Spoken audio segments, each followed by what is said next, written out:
ko ziar di ko ñaan mu yeggal suñu ziar si mbooleem waa kër El Hadj Ibou Sakho waaye mu gën a sori sax ba si waa kër El Hadj Elimane Sakho bi nga xam ne mooy suñu waajur suñu kilifa gu mag googu di ko gërëm si li nga xam ne mosul nangu bàyyi comité d'organisation bi ak boppam pour ñu ñëw fi toog ak ñun du ñàkk ñoo wóolu waaye bëgguñoo gunge la waaw parce que xam na ne comité bi yàgg nañu ak moom ñun administration bi yàgg nañu ak mbir mi préfet ak sous préfet yi ñoo ñëpp waaye bëgg nañoo gunge ndax nag nit moom loo yàgg si leen nga am si xam-xam surtout bu dee yaa koy organisé bi mu ko daree organisé jëm léegi yàgg na ba na am sa édition yi mu def moo ëpp yi waajuram organisé moo tax muy toog suñu wet à chaque fois bu ñu naree gàgg fenn mu gàgganti ñu bu ñu bëggee ñaan mu ñaanal ñu bu ñu bëggee waxtaan mu am fu muy lu ñuy dimbali si xalaat donc loolu ñu ngi ko si gërëm alors di gërëm tam comité bi di gërëm mboolem chef de service yi nee naa bi ñu waxtaanee ba pare Sahatou Test bi ñu ngi si 49e édition 49e édition nag ku ko def war ngaa mën a am ay jàngat yu bëri yoo xam ne mën nga ko taataan si li nga jot a jàngat te li ñu xam mooy événement boo xam ne bu yomb la bu jafe la bu yomb la buñ jëlee matukaay yëpp mu jaar ni mu war a jaar bu jafe la bu fekkee ne am na benn bu manqué rek comme diir bi dafa gàtt bu boobaa day indi ay jaxaso ndax ñëpp ñu bëri ñoo ñëw ay junni ñu ñëw si benn bërëb ñu war leen a yéer aar leen foofu ñu jullee fa xam bu ñu ñëw pour dégmal julli moom nekkuñu fa di aar seen bopp léegi ñu war ko def te lépp bu tasee ñëpp war a ñibbeendoo ñi ñoo ñëwandoo dalandoo julleendoo ñibbeendoo donc lépp loo fay def si diir boobu nga koy def donc amuloo occasion di perdre de temps wala di rattraper lu munti doon loolu moo tax service yi jël seen i matukaay ñetti point mooy yi nga xam ne moom la ñu moo gën a fës si yoo xam ne jàpp nañ ne il faut ñu taxaw si bu baax a baax bi njëkk mooy sécurité gendarmerie jël nañ seen disposition wax nañu commandant de compagnie commandant de brigade bu bees bi ñëw incha allah commandant de compagnie bu bees bi nañ jël seen disposition ba ñu xool li doy si sécurité ñu def ko fa ba nit ñi ñu mën leen a aar seen i bagage aar seen i mbir ñoom seen bopp xam nañu loolu préfet incha allah dina si def ak ñoom ay réunion yu baax ci wàllu sécurité bi pour ñu gën a mbir mi gën a jàppale loolu mooy premier point deuxième point bi mooy wàllu ndox ku wax xew-xew diine bu toll noonu boo xam ne ay jàpp la ay julli donc foo jaar wax ndox donc mbooloo mu bëri bu toll noonu citerne yi doon indi dafa naa di solution ndax am na ay année yoo xam ne man sama bopp ñëw naa fa gis fa bâche d'eau yi ñu indi ko fa ba teggi leen te kenn du leen jëfandikoo parce que utiliser bi bu fekkee du lu gaaw rek si li ma wax ni nit ñi duñ ko mën a utiliser moo tax ñu xalaat def ay raccordement ak ay ni ñu ko waxee ay robinet yooyu nag incha allah ñu ngi xool ñaari solution soit solution bi nga xam ne moom mooy bu ñu yoonal bu normal bi mooy ñu alimenter leen ñun ñëpp à travers SONES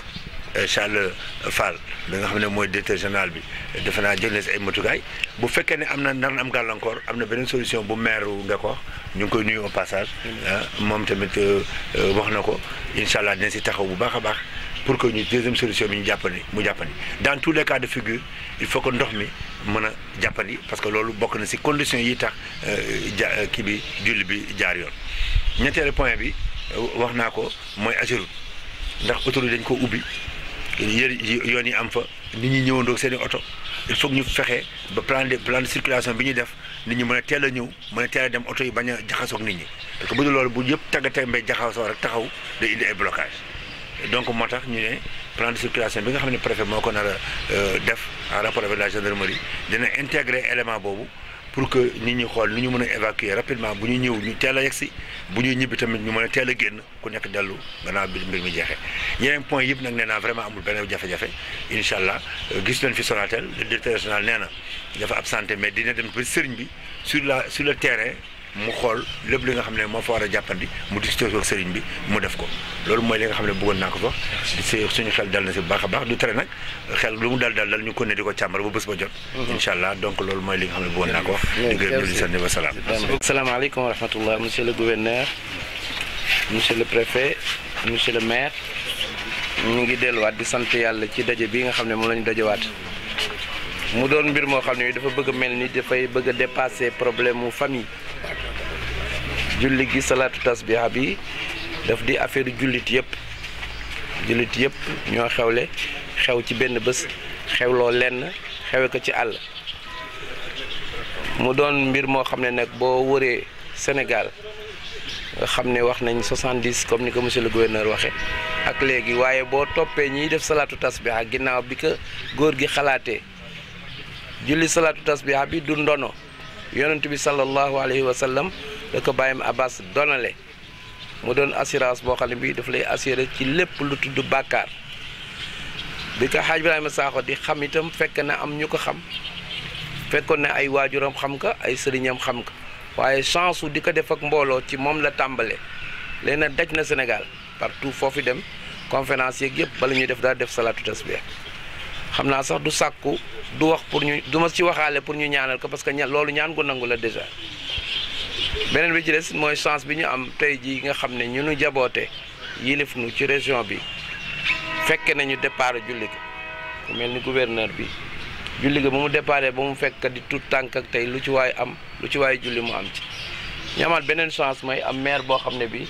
sunu frère la ci ñun la bokk maa ngi koy wax léegi sax ne que réunion yi ñuy def réunion de suivi yëpp ñu ngi lay ñaan di ko defee ca mairie ba ndax ci nga bokk kon ñu ngi ciy fàttali Sénégal yëpp ku ci ne la nga ci mën a taxaw nga taxaw ca rawatina nag ren président dafa mel ni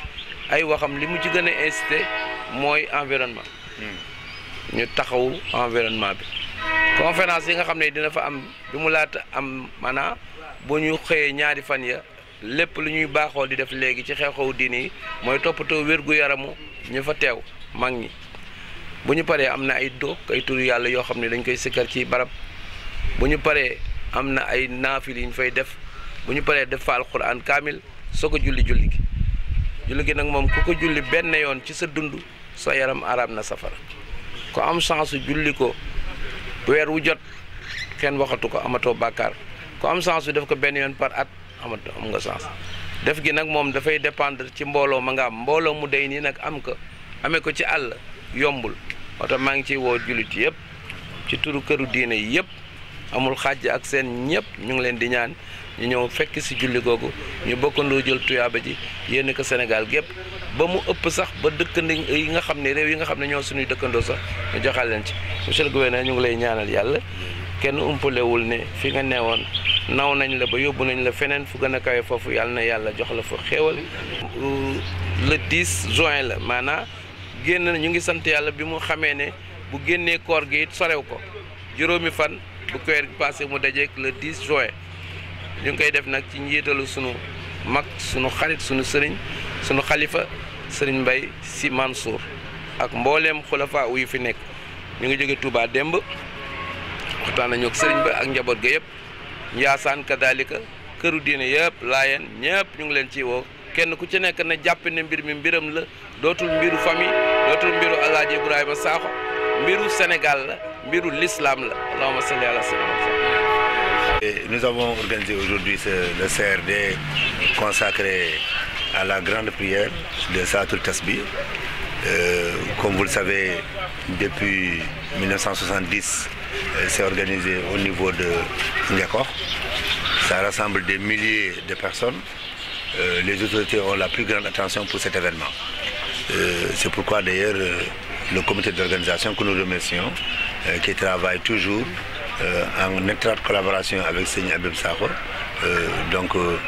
que nous remercions pour sa disponibilité. Il aurait pu faire l'économie du déplacement et laisser le comité venir, mais il a toujours voulu être à nos côtés, nous prodiguer ses conseils, nous faire ses prières. Et puisqu'il est là depuis le début, c'est le fils du calife de Alaaji Ibou Sakho. Donc il a vécu tous les événements, il en connaît l'historique, il en connaît les problèmes. Il a tenu à être là à chaque fois. Et comme vous l'avez dû le constater vous-même dans les CRD,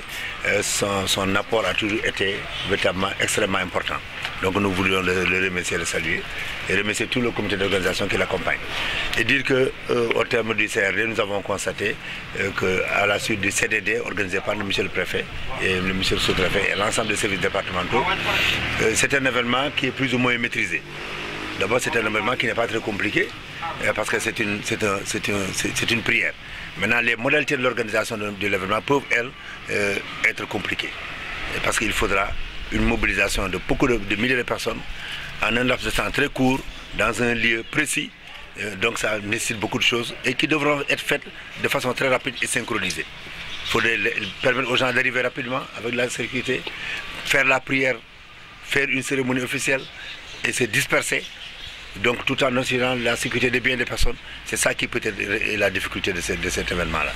Donc c'est pour ça que nous avons tenu dans la réunion à passer en revue tout cela. Bien entendu, en amont, il y a aussi les invités qui viennent un jour avant, 2 jours avant. Ces gens-là aussi, il faut les traiter. Et surtout, le marabout a beaucoup insisté sur cette question. L'événement se tient dans une localité, dans un lieu qui est un lieu désaffecté, qui est un champ, qui ne reçoit ce type de manifestation qu'une fois par l'année. Donc cela rajoute un peu à la nécessité de l'hygiène, de l'assainissement, etc. Donc, mais globalement, au terme de nos échanges, nous nous sommes rendus compte qu'il n'y a pas véritablement beaucoup de problèmes. Les 3 problèmes notables, à mon avis, en dehors peut-être des points sur lesquels nous voulions insister, c'est d'abord la sécurité. Beaucoup de monde vient, comme j'ai dit, il faut beaucoup de gendarmes.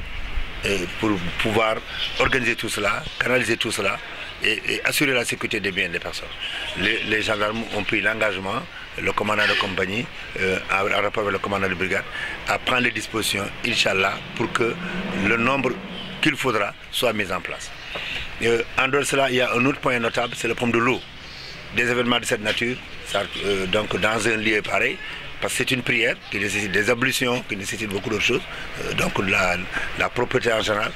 Donc nous avons une difficulté par rapport au raccordement donc, des points d'eau qui sont là-bas. Nous avons choisi 2 points, une solution A et une solution B. La solution A étant vraiment le raccordement naturel avec la SONES et le plan B étant qu'au cas où il y aurait un retard dans ce domaine-là, que nous puissions utiliser un autre système. Donc les 2 solutions seront étudiées concomitamment pour permettre en tout cas à ce que l'eau soit présente et en abondance. Mettre des citernes, ça peut être difficile parce que quand vous avez les citernes,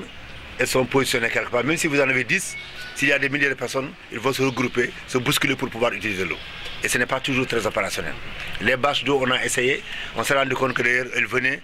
remplies d'eau et repartaient, personne ne les utilisait. Donc je pense que l'alimentation des points d'eau est aujourd'hui devenue une nécessité urgente et nous allons travailler, c'est ça la solution optimale.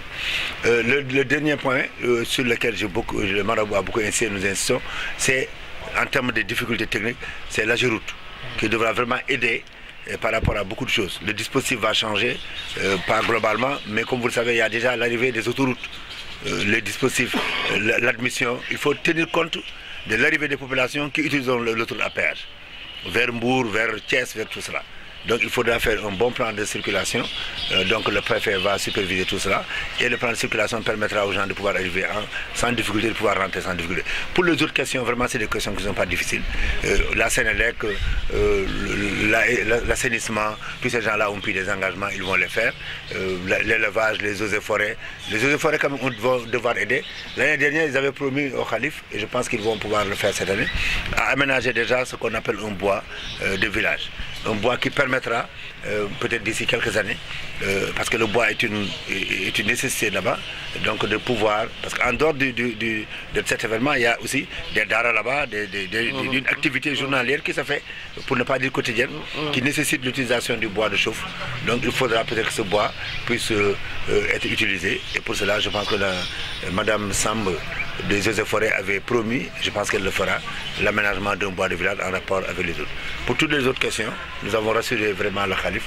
que nous prenons les dispositions, Inch'Allah nous les prendrons. Donc c'est ça que je voulais vous dire en synthèse. Donc c'est Gatal Mangi